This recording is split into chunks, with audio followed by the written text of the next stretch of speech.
All right. Okay, so first of all, I'm excited to have so many of you here tonight. We've got 28 currently on the call, some of you with 2 or 3 in your room, so that's great. And also I wanted to really thank our participants who are here today for agreeing to be on the panel tonight. I know that you've all been so busy immersed in the many aspects of the Holocaust Remembrance Week and events. And not to sound paternal or parental, I should say, but I'm so proud of all of you for the work that you've done to ensure that our community never forgets about the atrocities of the Holocaust. And I just have to say that I know your parents would be so proud of you. And I am proud to call you all my friends. So with that, I'm going to introduce our panelists for today, who are going to talk to us about where we are now. They're going to bring us up to date on the work that's been done with for the Holocaust Remembrance Week since its passage. And I know many of you were here when the 4 ladies in the car and Senator Menendez came and spoke at Temple Bethel when this was first kicking off. Now we're going to give you an update. There's been a lot of work that's taken place. So let me start with Varda. Varda is, and she's our own NCJW member, say that fast. And, but she's also a daughter of Holocaust survivors, and Holocaust education has become a passion for her. Varda serves on the Holocaust Memorial Museum of San Antonio, the commission, and she's also a docent, a speaker, and a committee chair, as well as a member. She also serves on the Federation of San Antonio Board of Directors. She's one of the 4 ladies in the car who initiated and advocated for a bill that would mandate Holocaust education in Texas public schools, resulting in the Texas Holocaust Remembrance Week statute. Sharon is also a member of NCJW San Antonio, Sharon Greenwald. Sharon's the daughter of Golda and David Scharff, Holocaust survivors that settled in San Antonio from a displaced persons camp in Germany.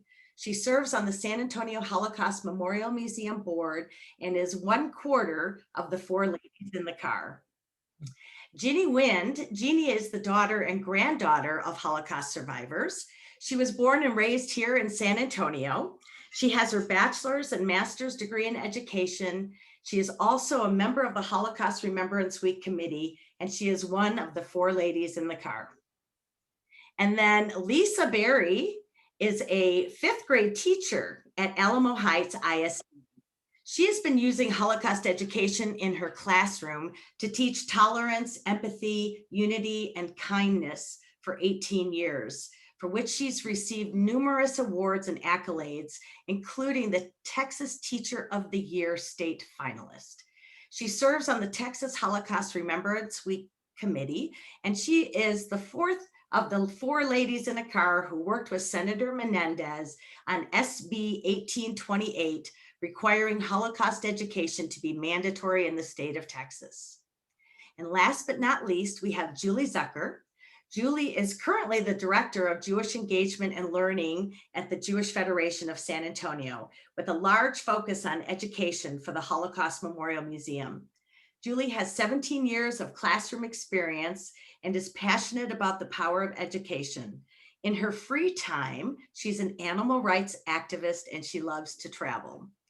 So also in full disclosure, I want to say that we are going to be losing Julie in San Antonio. She's going to be leaving us actually this Saturday for Seattle to become a teacher, coach, and facilitator for the Bellevue School District, which is a dream job for Julie. She's very excited, and we are going to miss her so much. And I have to say that your stay here was way too short. So we have an amazing panel of ladies here today. And with that, I'm going to turn it over to Varda Ratner, who's going to be our moderator for the evening. Varda? Hello, everyone. So thank you all for coming. I'm glad that we have this many people interested in learning about what's been happening with Holocaust Remembrance Week in Texas. So we will share with you as much as we can. I'd like to start by sharing with you a video that was played before, well, basically the whole part of the program, and the resources that the Holocaust Memorial Museum of San Antonio offered to teachers and students was presentations. Some were pre-recorded and some were live streamed. The ones that were live streamed, this video was played before each live presentation. For the pre-recorded ones, it was up on the museum website. It's been up on YouTube, it's been up on social media, so people could see it. And I think it gives a good background on Texas Holocaust Remembrance Week. So I'm going to share that with you now.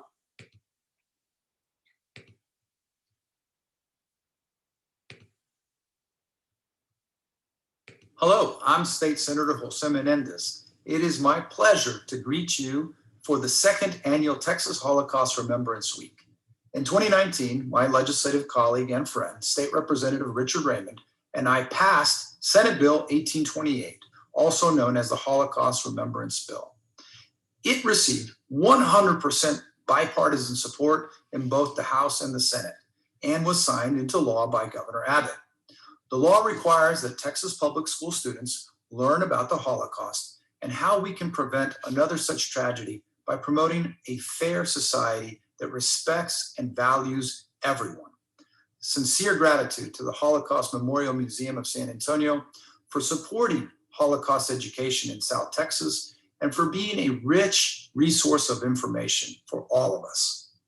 The idea for this bill came from four very determined upstanders. My friends, Lisa Berry, Sharon Greenwald, Varda Ratner, and Ginny Wind, who called themselves four ladies in a car because they drove to so many places to promote the idea for the bill.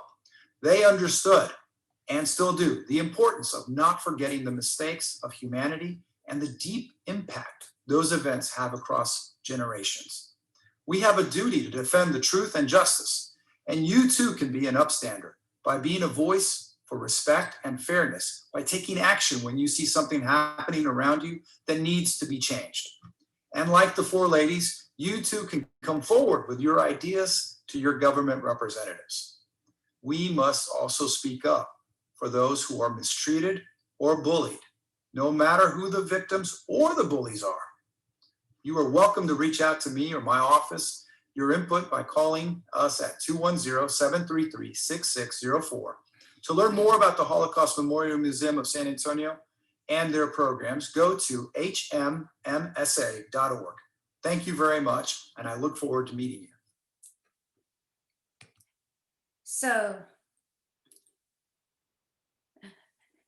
I'd like to thank Sharon Greenwald, actually, because she was the one who came up with the idea of having Senator Menendez do that video for us. And we want to, of course, thank Senator Menendez for doing so.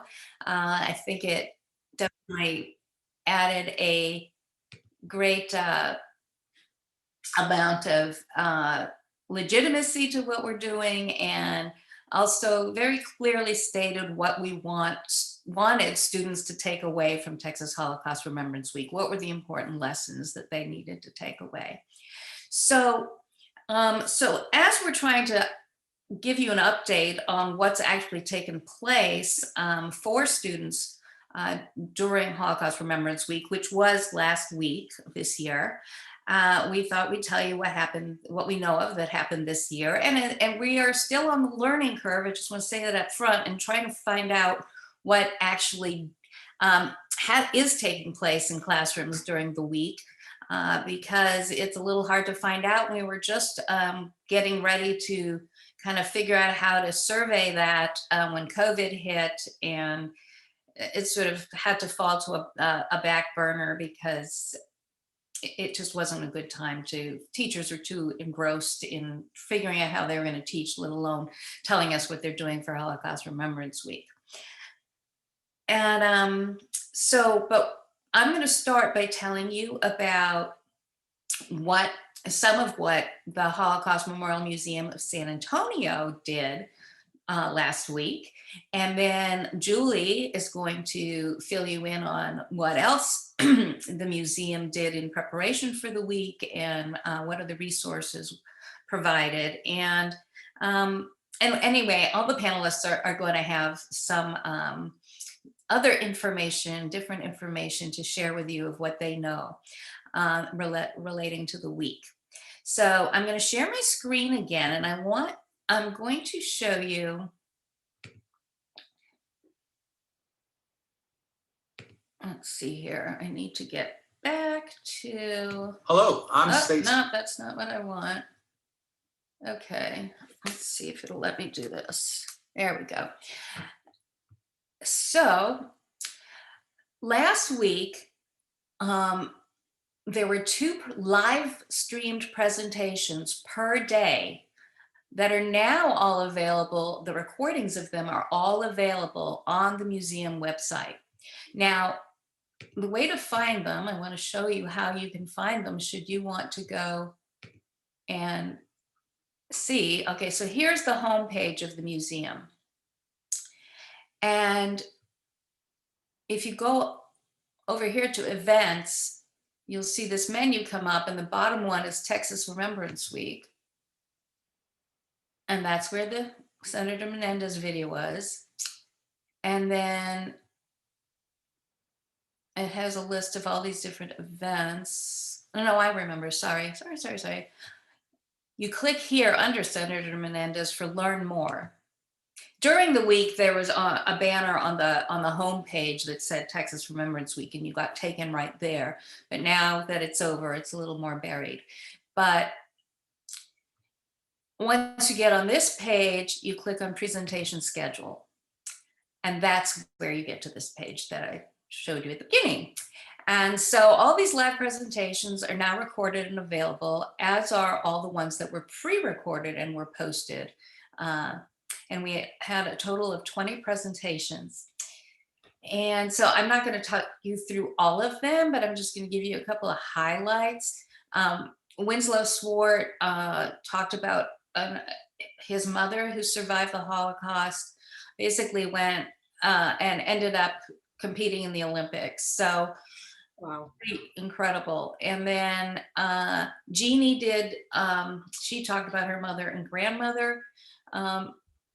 She ended up having to do that presentation twice due to a scheduling issue. We had one that was done in Spanish by Anita Goldberg. There's one, if you're interested in female rabbis, there was one about a female rabbi who was the first female rabbi who was killed in the Holocaust, that Rabbi Mara Nathan of Temple Bethel did. If you're into art, there was one by Helen Pankowski, who's a daughter of a survivor, who talked about her grandmother was an artist and taught about her mother's art.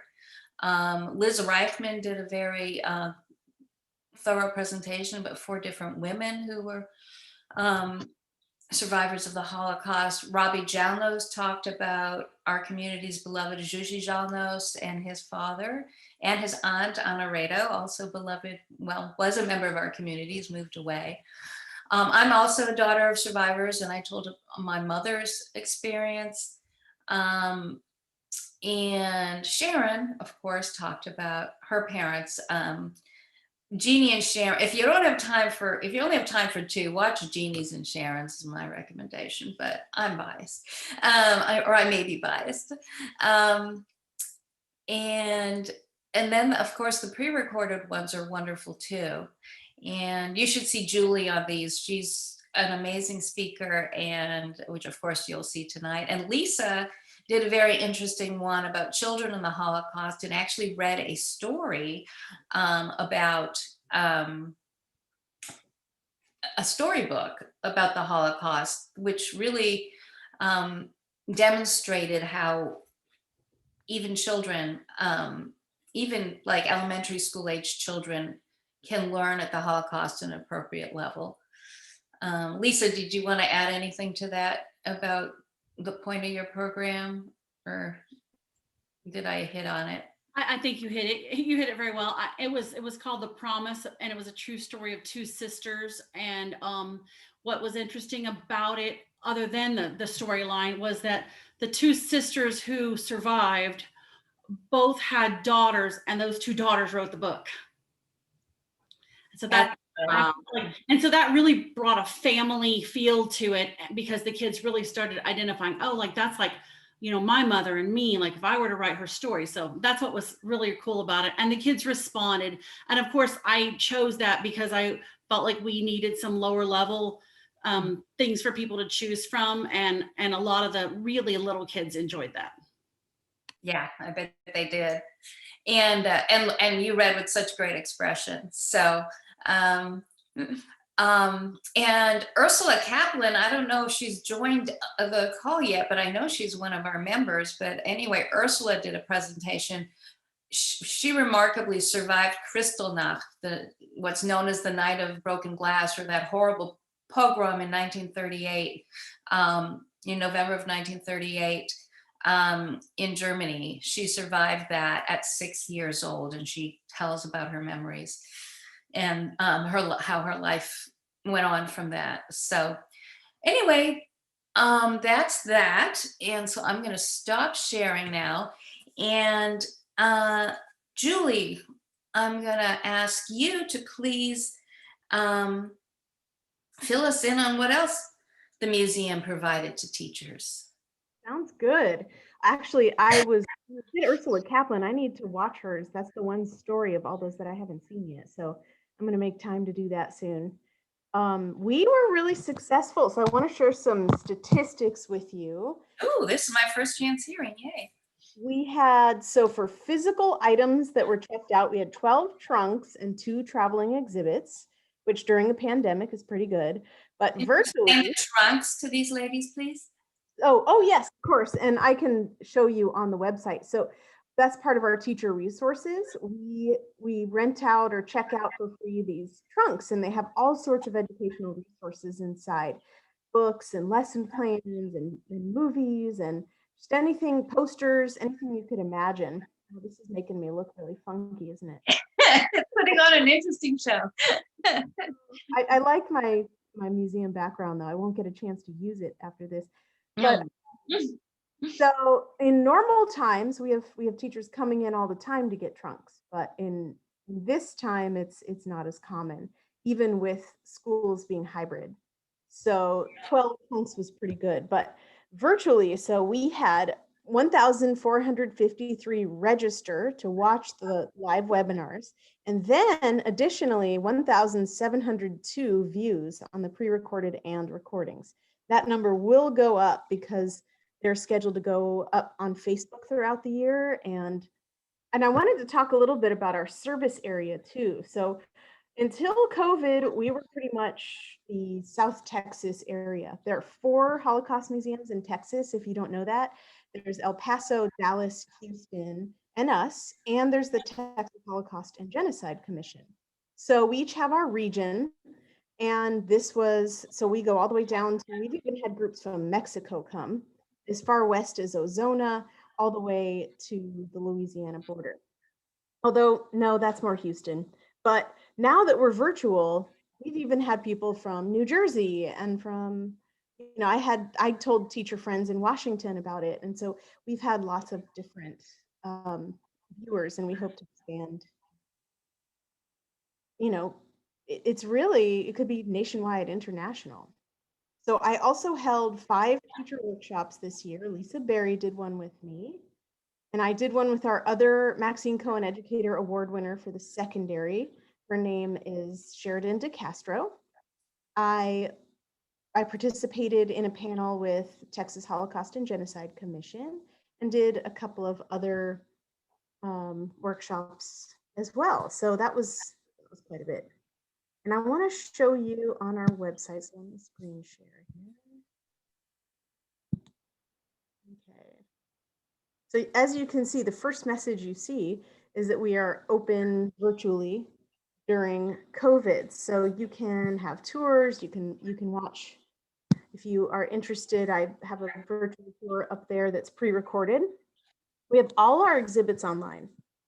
We have all the, if you were, you get SAPL, San Antonio Public Library emails or ARM emails, hopefully, then you learned about Learn and Remember. January's Holocaust Learn and Remember month. So we had 2 really big events, but I want to show you our For Educators section.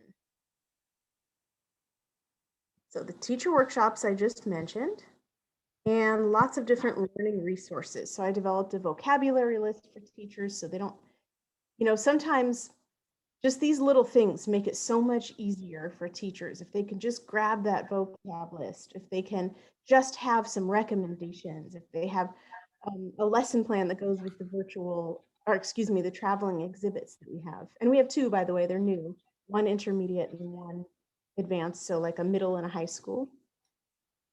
The elementary age is pretty tender, and we're really, really careful about what we recommend for them. So I have a book list that I have approved. I've read each of them, and I'm also a reading specialist. So I'm really careful about what I recommend for elementary. And a lot of it is around themes and empathy and love of other, diversity. And then as they get older, they can learn about the actual Holocaust from 5th grade up. Lisa teaches 5th grade. The general recommendation is 6th, but I think even you can start in 4th very gently. You can learn about it. Not so much all the really, really gory parts, but you can learn the lessons of the Holocaust in 5th and then up. So we have our virtual tour, and we developed a virtual tour teacher guide and then a worksheet for the kids for different levels. And we have survivor testimony, and we have a lesson to go with that one.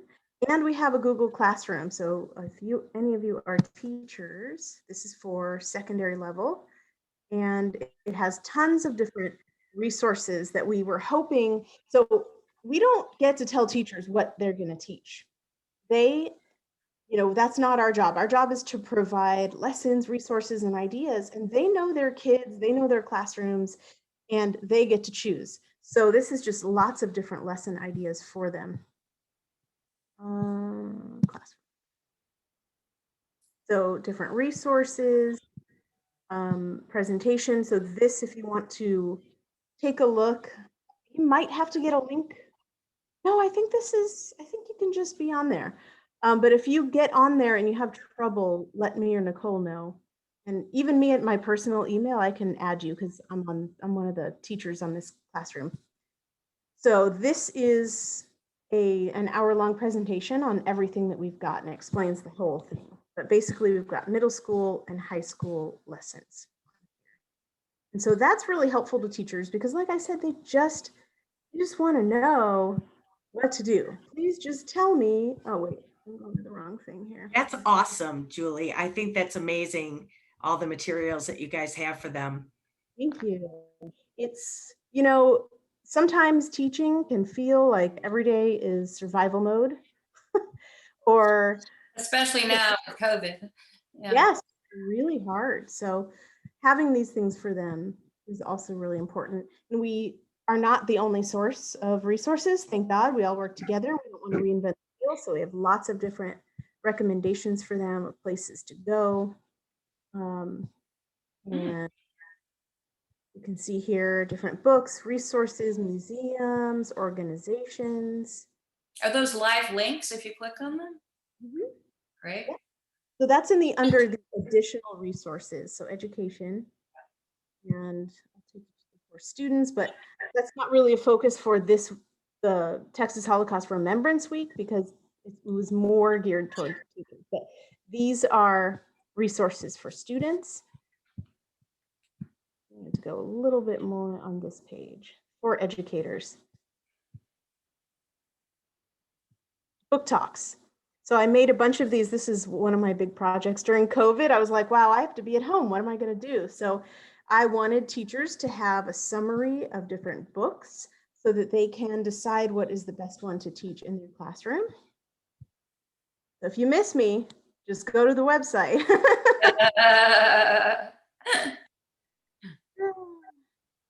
Okay, and you can also join our email list if you want to do that. Well, I think you were going to show the trunks. We don't have pictures of the Oh, trunks. okay. I thought we did. Okay, never mind. Maybe we do. Hang on. Or of the exhibits. Exhibits. Yes. Okay. The exhibits. Thank you. I was going to say, what did I miss? So you go to plan your visit. You go to the exhibits. And we have all of them online. So this is the whole museum. You can tour it virtually. This is the one that's the hallway, and it goes back towards the bathrooms in that school. And it's got the American response. And all of this happened over the past few months. So in a way, COVID's been great because when the museum's open, it's really hard to find time to do things like this. So Times of Betrayal and Defiance, this is about a French family who's now local to San Antonio who helped Jewish people, and their best friend turned them in. Fortunately, they got away, and after the war, they even held that man to account. And in fact, that's one of the pre-recorded presentations is by the son of that person who helped the Jews. Yeah, exactly. Or grandson. Tristan Bourgeois. Yeah. I think that's how you say his name. French. Nazi Hunters, Isolation. This is from the Learn and Remember program with the library.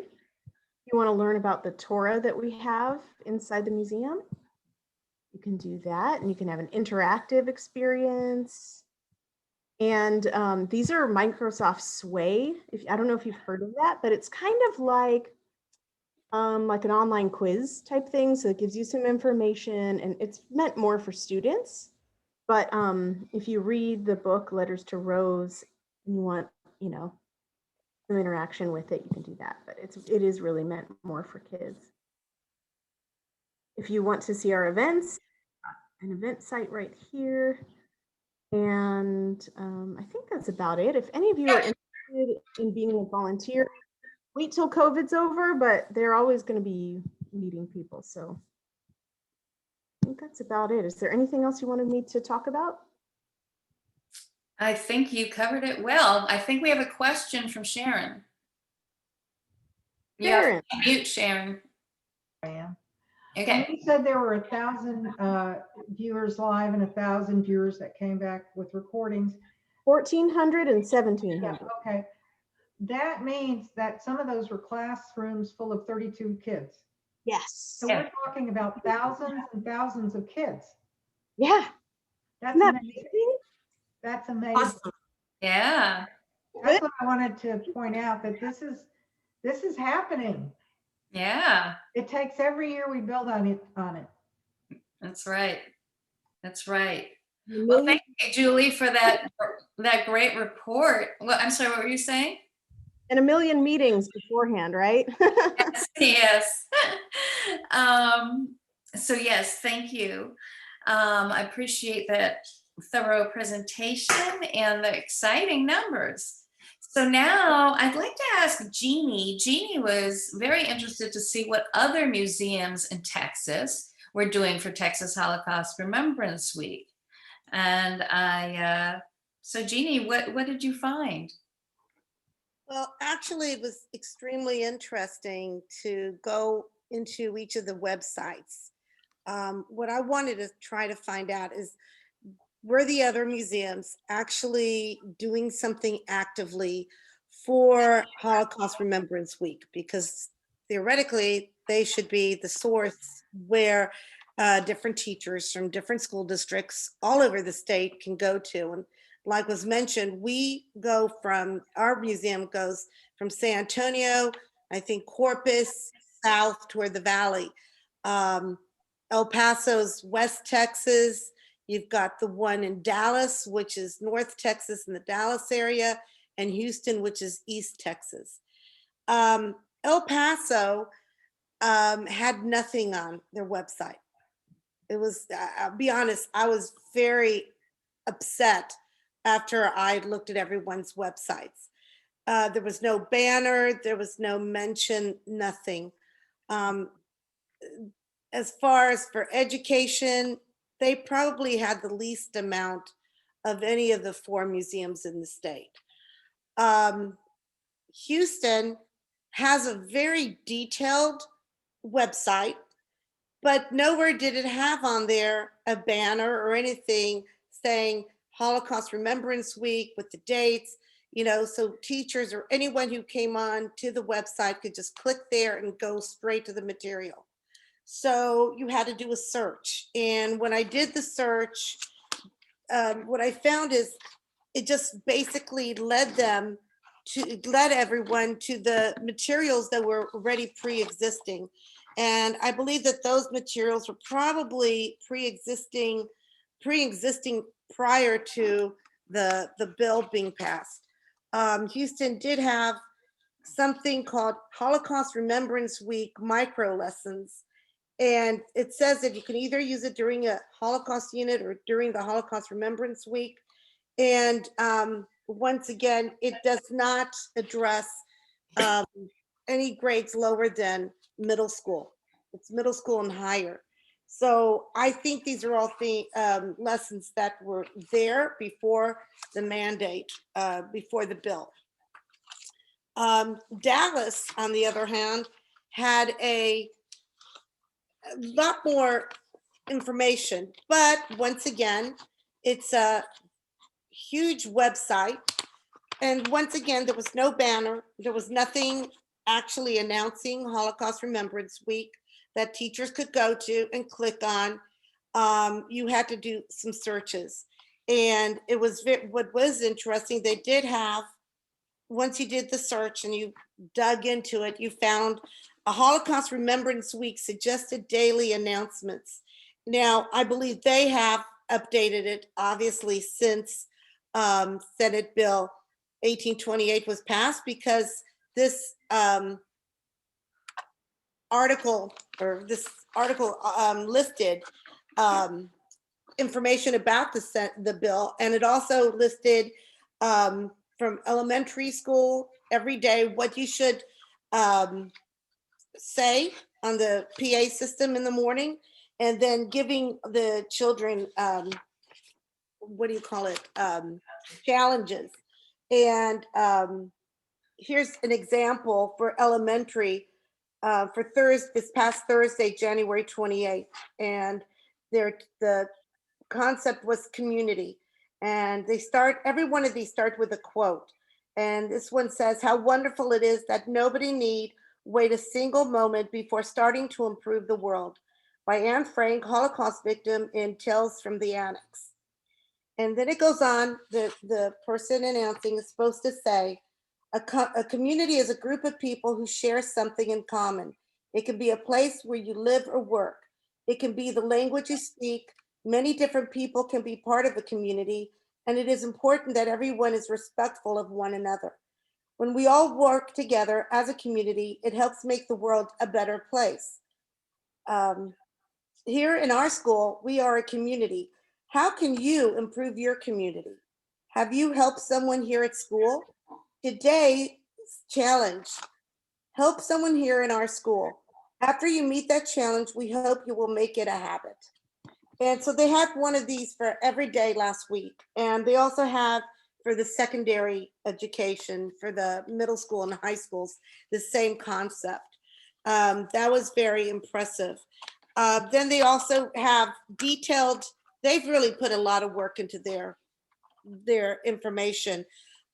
They had detailed online lessons that each topic that they cover actually says what TEKS it's coordinated to go with. And so it's I coordinated. don't know what TEKS is, so you might want to. Oh gosh. Just real quick. Education standards that teachers follow. Yeah. Thank you, Julie. Okay. Thanks, Julie. Anyway, so, but once again, I think personally that this was done before the bill was passed, because there is nothing mentioned here in regard to the elementary schools. So with that said, I personally think that there's obviously a lot more work that needs to be done to coordinate, get the other museums on board to do what we did. I think we did a phenomenal job being putting it on our website. We had a banner where teachers could just automatically click. They didn't have to work hard to find the information. And I talked to Kate at the museum today just to find out how did we do with our information.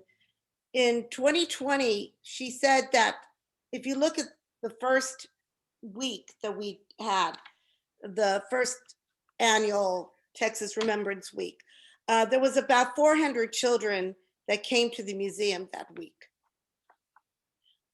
She said 2021, for virtual, for the live presentations, there was 1,453 people watching, 745 YouTube views. For the pre-recorded, there was 1,621 YouTube views, 876 on Facebook. There were 14 trunks that went out to different schools in January, and about 2,235 students used these trunks. 700 used the exhibits that we have traveling exhibits as well. So I know that our museum is 100% trying to reach teachers and get the information out there. Thank you, Jeannie. That's a really great presentation and more encouraging and exciting numbers. That's awesome. Yeah. It is disappointing that the other museums haven't done anything, or not much, but you know, we know now that we need to maybe help them. So that's something that will be on our plate for next year. So I think we need to move on because I want to make sure our other panelists get to speak, but maybe at the end, if you have something else you want to add, we can come back to you. So thank you for that. So Lisa, being that you're a teacher out there in the classroom, and I know you're teaching at Cambridge Elementary and Alamo Heights School District. So can you tell us what you did in your classroom, what if you know of other things that went on in your school, in your district, and if you've heard of anything going on in other schools or districts around the state? Okay, I actually do. I have a kind of a hodgepodge of different schools that I sent some feelers out. Before I share my screen, I'm able to share my screen, correct? Yes? Okay, but before I share my screen, I was just gonna tell you guys that I advertised on every Holocaust social media page I could find that would allow me to post. And I would post and talk about, these are the things that you can find at this site here for the upcoming Holocaust Remembrance Week. I know some of y'all, saw some of my posts. I found it really interesting because, and I had some things out there saying, hey, share what you're doing, share what you're doing. And some people were posting on there, underneath the San Antonio Holocaust Museum webpage, they were posting what they were doing. And then somebody from the Dallas Museum came in and kind of said, don't forget, we have a huge pile of resources for teachers and students as well. And I thought, well, that's correct. So Dallas was on there and they saw me advertising for San Antonio. So that was kind of cool. I thought that was pretty neat. And then some of the people, and I'm going to share my screen in just a second, but these are some of the people who just sent me things online that they were doing in Dallas-Fort Worth area. The 8th graders did what's called a gallery walk. So the art students created art, and the rest of the students did a gallery walk, and then they wrote about it. They wrote about, use of color, use of, the mood presented, how it made them feel, any connections that they had to it. They also did some ed puzzles. And another group in West Texas, I'm not really sure exactly where this school is. They just said West Texas. I think they were trying to make sure that they stayed, unobtrusive, but they were a group of 8th graders also. And they not only read the diary of Anne Frank, but they got to create their own little kind of place to read quietly by themselves. And then they were to also document in their own diary what it's like living during COVID and do some comparisons. So I thought that was really cool as well. So now I'm going to share my screen, and this is just a little hodgepodge of, I sent out a survey to 3 different schools, and these are just some of the answers that I got. Okay, I don't know what am I doing wrong here? Oh, are we here? Let me know if you can see my screen. Yes. Yes, I'm trying to get this guy up here. Okay, so I created a Google form and I sent out a survey, and these are just, I need this guy to move a little bit. Let me move it. There we can get here. All right, so okay, now can you all see fairly well? Yes. Yes. Okay, so I just kind of asked what grade level, what subject area. So you're going to see some people answering no, and I did nothing, and that's okay because they teach chemistry and the English teachers were taking care of it. So don't get offended if you see that, but there are all kinds of grade levels, and you can see that this 5th grade level watched The Promise and some speakers on the website. And this last one, I added this on here to see how many people knew and didn't know about the website. So you'll see some people saying, yes, I knew about it. And then others saying, no, I did not. Mm. All right. And so Valuable. hang on, it's kind of moving weird on me now.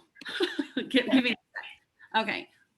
So you can kind of see here, 10th and 12th grade chemistry did nothing, but 3rd grade, they read books about Anne Frank. They read the book Hidden. I mean, this is 3rd grade kids, and they didn't know about the site, but they watched some brain pops on grade level and videos. And down here, you can see. What are brain pops? Brain Pop is a site that does age-appropriate videos on different topics. You can go in and you can type in Holocaust 3rd grade, and it will give you like a little 3-minute video with these little cartoon characters. It's usually pretty good. And then you can see here's 10th grade accelerated world history. They showed the video about International Holocaust Day and had students explore the U.S. Holocaust Memorial website and filled out a form. They did not use the Holocaust San Antonio site, but they did know about it. A little further down, 10th and 12th grades, world history and AP Euro history. They showed a video about the Holocaust produced by the Holocaust Remembrance Group. Gave instructions, and then they went to the Holocaust Museum website and noticed they put down here amazing and had the students fill out a Google form writing about the new information they had learned from the San Antonio site. So I liked that one. That was pretty cool. But you can see they're all varying grade levels, and it's being super sensitive to me, so I'm trying to move very slowly. 7th grade, they watched CNN 10, but they plan on doing more meaningful activities next year. This person even wrote, I would love to see something we can do here at the junior school all together. And then what they suggested that their other school did. This one here was really interesting because this is a 1st through 5th grade librarian, and she made and shared a library collection of book lists of Holocaust and World War II books with the teachers and staff, and she used the San Antonio Museum website for part of her shareable information. And then 7th and 8th grade, they had class discussions, and I love it that these teachers are very honest. I would have done more, but it's a very difficult year. I mean, they're just being very transparent about how this year is in the classroom. There was also counselors on here I wanted to share with you guys. Here we go. 5th grade here, they read Number of the Stars, Benno and the Night of Broken Glass, Irena Sendler and the Children of the Warsaw Ghetto, and watched a video about her life. Wow. This is 4th grade dual language kids. They read the book titled Jars of Hope. That's about Irena Sendler. And they did a character study on Irena Sendler. And this teacher here, they did a compare and contrast between Irena Sendler and Harriet Tubman. I thought that was really nice because they talked about how they were both upstanders for people. And then, Hey, Lisa, we're starting to run low on time. So, okay. That's fine. I wanted to share that the one that the counselors had. Let me, instead of trying to find it there, I have it circled here on my printed page. So this is high school counselors, and they wrote, we didn't have any activities because we left that for the classroom. However, I'm glad that more awareness is being raised and that discussions are happening in schools across Texas because of Texas Holocaust Remembrance Week. So I felt those were really valid things to bring up for all the people, you know, interested in knowing how it went this past week.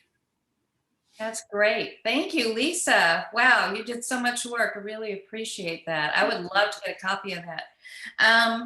So Sharon, would you please tell us about what's been happening with the Texas Holocaust and Genocide Commission and about the Never Again Education Act? I will. Thank you. I am going to make an assumption that some of you don't know about the Texas Holocaust and Genocide Commission or the Federal Never Again Act. So I'm going to do some brief background on the, I'm going to call it the THGC until I forget. Now I'm going to forget. The Texas Holocaust Genocide Commission was created by statute. And it's really remarkable that this agency was created back in 2009. I think majority of us didn't know that in 2009, a Holocaust awareness agency was created by the state of Texas. It had multiple purposes with the main goal of Holocaust awareness. But the purpose that was linked to Holocaust education in schools, I'm going to read it to you specifically. It says to provide advice and assistance to public and private primary and secondary schools and institutions of higher education in this state regarding implementation of Holocaust courses of study and awareness programs. So 2009, they wanted this agency to advise the schools. It was up to the schools to teach it, mandatory, not mandatory, but they'd advise them. And so we have to note that this statute never created mandatory Holocaust education. Then go forward 9 years, and the four ladies in the car are driving up to Austin, okay? And we wanted to pass a bill that mandated Holocaust education. And we thought, wow, this agency has been in existence since 2009. They know what they're doing. They're going to help us. They're going to guide us. They're going to support us. They're the ones to be part of this incredible mission we're on. And so we went up there, we made an appointment. We had a bill drafted, an initial bill drafted. We had that agency in the draft to be the gateway approver of all Holocaust material, Holocaust education material in the state of Texas. We thought that that's logical. And we went there, and there was the executive director was sitting there, the former executive director, and about 4 or 5 commissioners on the board of the commission of the Texas Holocaust Genocide Commission. And because we had heard Senator Campbell was so in, and she's on the education committee, we invited her to, and her representative showed up. And I was worried how much I should tell you or not, but the summary of the meeting I wrote, they looked and spoke to us in this meeting as if we were rogue, unqualified interlopers in their Holocaust awareness arena. I mean, that pretty much is like, why are you here? And then they, in exacting detail for the next hour, told us every project they had done and why we're really not necessary. And so we kind of walked out with our tails under our, you know, we were just like, the ride back was not pleasant. Let me put it that way. So we thought, thought, what are we going to do? Should we give up? I mean, geez, we don't even have their, we didn't get the sense of support.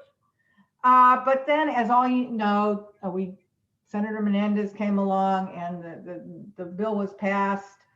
And in that bill, it said the Texas Holocaust and Genocide Commission will approve materials developed for this Holocaust Remembrance Week. So they ended up being the gateway.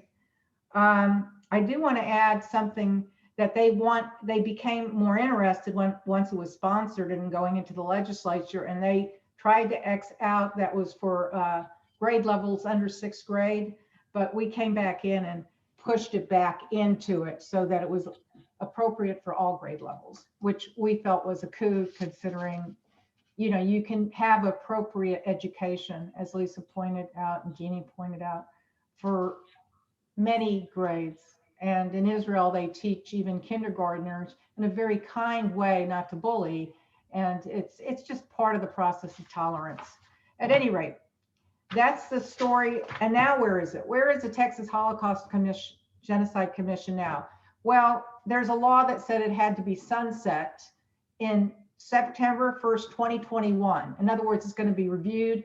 And if it's not good enough, it goes away. The statute goes away, bye-bye. Well, there's a Sunset Advisory Commission that's set up to review the agency and make sure it met all its qualifications. And the staff reviewed the the Texas Holocaust and Genocide Commission, and unfortunately came up with this conclusion: disorganized, unsupervised, exceeded its statutory authority, had neglected its duties, significantly increased expenditures without articulated goals, no measurable outcomes, abolish it, which was kind of a bummer. I mean, the four ladies in the car talked about it, and we went, regardless of how we were treated, the point is that this is an agency in Texas that is for Holocaust awareness. What is your message to the community, to Texas, if you get rid of it? So Lisa Berry was asked through a lobbyist, go up there, there's a hearing, and advocate that it continues and it'll get better. And Lisa did that. And a bunch of other people got together and talked to the Sunset Commission, and they changed their mind. They did not go with the staff recommendation. They said that, okay, you're no longer going to be an independent agency anymore. You're coming under the Texas Historical Commission. And under that commission, you are going to be watched very carefully, your expenditures, what you do, your duties. You're on a short leash. And in fact, in the next month, by September 2021, both the Texas Historic Commission and the Texas Holocaust Genocide Commission have to sign a memorandum of understanding of their roles, responsibilities, their funds, their process. It has to be in writing. And by December 20th, they have to submit a report. December 2021, they have to submit a report to the commission, the Sunset Commission, and they'll make sure that they have, quote, behaved and conducted themselves in a way that's what their purpose, why they were established. Okay, so why am I now talking about the Never Again Education Act? It was passed in May 2020. It's a federal act. It was passed by our US Congress. We should be very proud.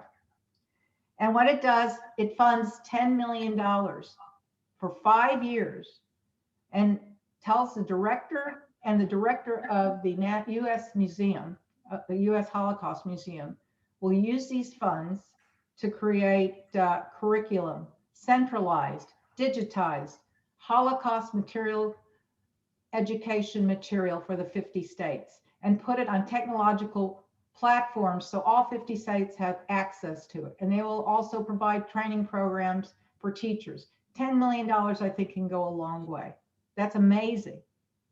So that's a good thing. And then, we were thinking, how is this going to intersect with local Holocaust museums, and especially the Texas Holocaust and Genocide Commission? And that's what I'm here to talk to you about. So we contacted them and we said, hey, since this centralized federal agency is going to be doing most of the materials, I guess you can pivot. You can pivot to being more of a monitor, like what Lisa did today. What did you do? How did you do it? What was the success of it? What is the change in culture of your school as a result of Holocaust education? They can become a surveyor and a monitor of the success of having Holocaust education and make it more, and show that this really works. It changes kids, it changes the culture of schools, and it might even change some teachers that need changing. You know, there are teachers out there who, you know, they don't give it much merit and they need to learn to. So that's all I have to say. Thank you, I tried to Sharon. do it very fair. You gave me 3 minutes. I was like, no. It took a little longer, but it's fine. I think it's fine. Yeah. I think if I understand it correctly, is that the Sunset Commission's recommendation now goes to the legislature. So, but even all those dates and everything about September 2021, where the Historical Commission and the THGC have to file something, and then You're right. yeah, So at this point, they're drafting a new bill in the Legislative Council. And that bill will be introduced to the Senate and the House. But that bill will follow the recommendations likely of the Sunset Commission saying to do all these things. You have to do this, and then you have to turn in your memorandum, and then you have to get reviewed. So right. it's a Unless process. they decide to modify it a little, right? Yeah, So, it's a process. yeah, so I just wanted to Yeah, I'm glad you did. I think that's what's going to happen, but yeah, so thank you so much. I could never have explained all of that like you did, so thank you. These are our legal eagle. So okay, so I know it's already 8:03, but if Lori, is it okay to open it up to questions now? Absolutely. Let's, if you'd like to raise your hand and unmute when you're called on, or if you wanted to place a question in the chat, we'll make sure that it gets asked. And so if you're interested, go ahead and raise your hand and I'll keep an eye out. Sharon, I did have a question myself. The Holocaust Commission that has the sunset, and they're going to report back December 2021. I mean, is it ultimately going to sunset? Is it going to go away? Is that what the expectation is, or No. could it continue to go on? The expectation, it was the staff recommended abolishment. After the hearing, they said, no, we're not going to abolish, but you're going to have to be on a tight leash and you're no longer independent. You're under the Texas Historical Commission, and you'll come under that umbrella, and it's going to be very parental. They're going to watch you and make sure that you just don't go do whatever you want. You're going to have to be consistent with the purposes of the statute, which they failed to do, and they went way over expenditures. Mm-hmm. So, yeah. And didn't achieve their mission, didn't, even come close to achieving their mission. And Lisa responded, Sharon, that the schools that were surveyed were Alamo Heights, Seguin, and Navarro. Lisa, I think that survey was awesome. I mean, that was a great plan, and what an opportunity for folks that didn't participate to see all the things that were out there that they missed. I think that was great. Thank you. I appreciate that. I agree. That needs to be shared with the commission, that those are the things that need to be done by on a wide level, Texas-wide way to find out. A bigger, massive, distribution. Yeah. Well, it became very obvious to me after hearing all of the good work that you all have done here in San Antonio, that we have become like the gold standard, in terms of resources and support for that week. And it occurs to me that like the whole state of Texas could probably benefit from that, access to the website and all of that. So is there any effort to combine? I see Jeannie, you want to unmute, Jeannie? You're muted. Okay. What I was going to say, Houston and Dallas both definitely have resources. I didn't want people to think that they don't have resources. You know, as far as Holocaust Remembrance Week, there was no mention.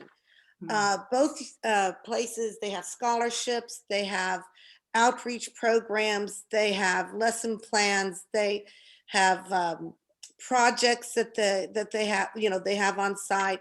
So they all have it there. It's just, I don't know if it's how well it's being utilized and how well they're getting the information out. And I think that's something that the commission needs to work on, is getting everybody kind of on the same page as to how do you get this information out to all the teachers? Because I have a feeling when you get to the small Texas towns and consolidated school districts, that there are schools that are just not, they don't know anything. They don't know where to even start, and they don't know where to even go. Are there any other questions? Renee, was your hand up, Renee? I did. I just, I think there's an awful lot that these bigger communities with probably deeper resources could learn from what you guys have put together, which is really remarkable. And it's one thing to have the resources. It's another thing to make them accessible and to market it. I mean, did you all go through like Region 20 here, or how did you do it locally? Yes, Julie, you want to take that question? Yeah, I have some contacts over at Region 20, and they helped That's me. great. Mhm.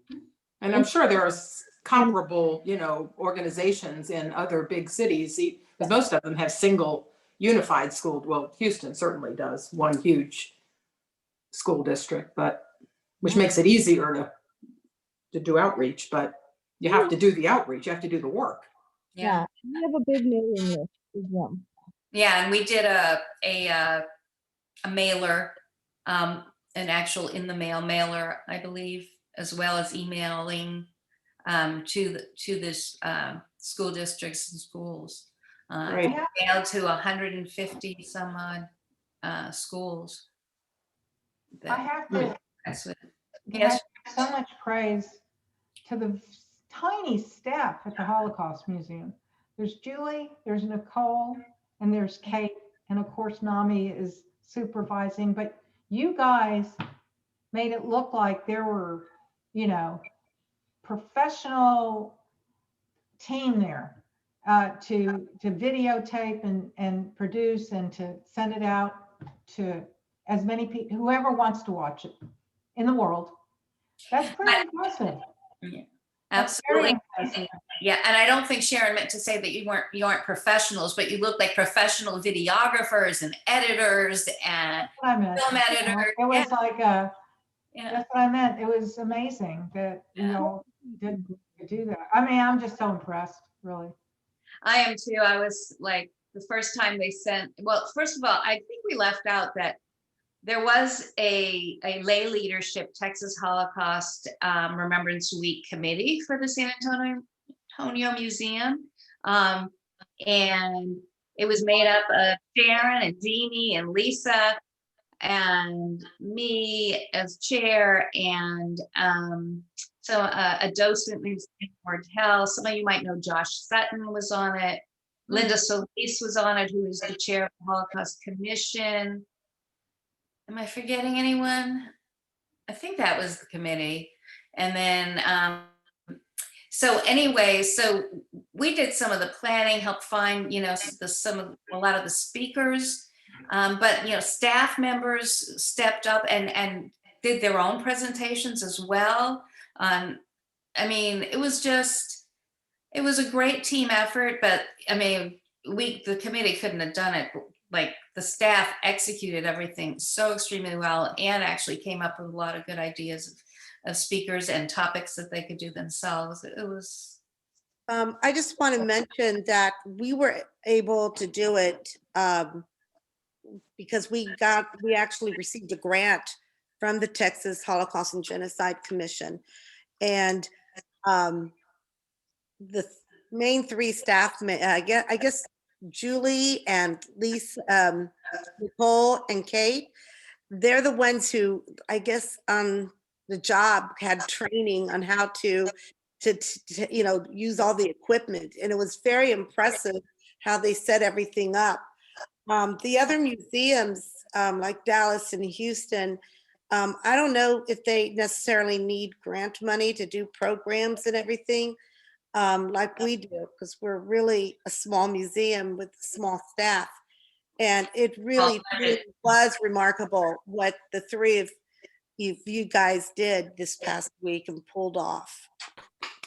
Especially in conjunction with doing the partnership program with the library, the Learn and Remember program. I mean, they were juggling. So thank you. And boy, are we gonna miss you, Julie. Julie has been how